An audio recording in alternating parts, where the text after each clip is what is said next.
Hijacking of Indian Airlines Boeing 737 that ended on a peaceful note. The Boeing 737 with 126 passengers aboard, including two former ministers of Indira Gandhi's emergency regime, that is, Shri A.K. Sen and Shri Dharamveer Sinha, lifted off from Lucknow airport at 5:45 p.m. on the last leg of its journey from Calcutta to Delhi. None of the passengers took any notice of the two young men who rose from their seats in the 15th row and moved casually towards the cockpit 15 minutes before the aircraft was due to touch down at Delhi's Palam Airport. The bearded member of the duo, listed on the passenger manifest as Bhola Nath Pandey, politely asked the flight purser G.V. Day if they could visit the cockpit. Day said he would communicate their request to the captain M.N. Bhattiwala.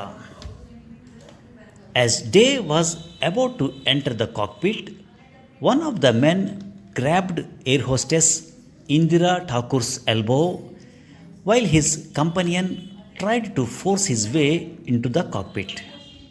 However, the self-locking mechanism on the magnetic door of the cockpit clicked into place.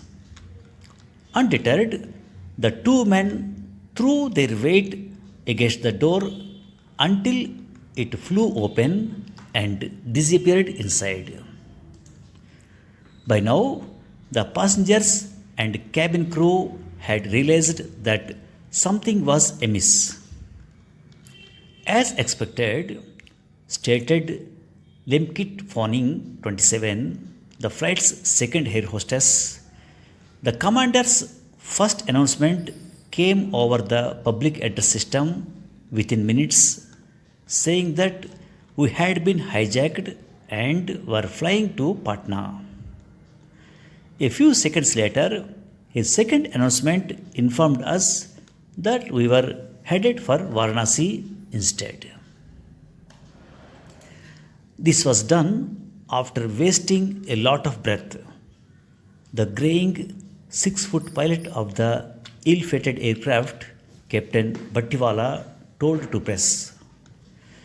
From beginning to end, it was a horrible task explaining to those idiots that there was such a thing called an aircraft's range of flight.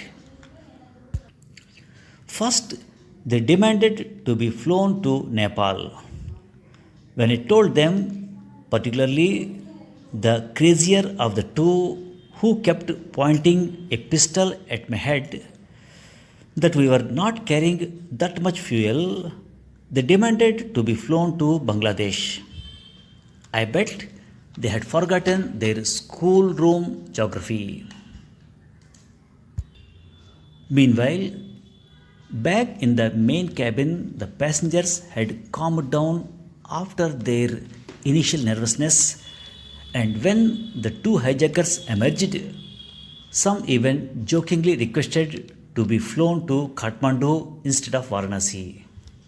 The hijackers, however, were in no mood for frivolity and immediately started delivering impassioned speeches in Hindi, dwelling on Indira Gandhi's arrest the day before and the vindictiveness of Janata Party.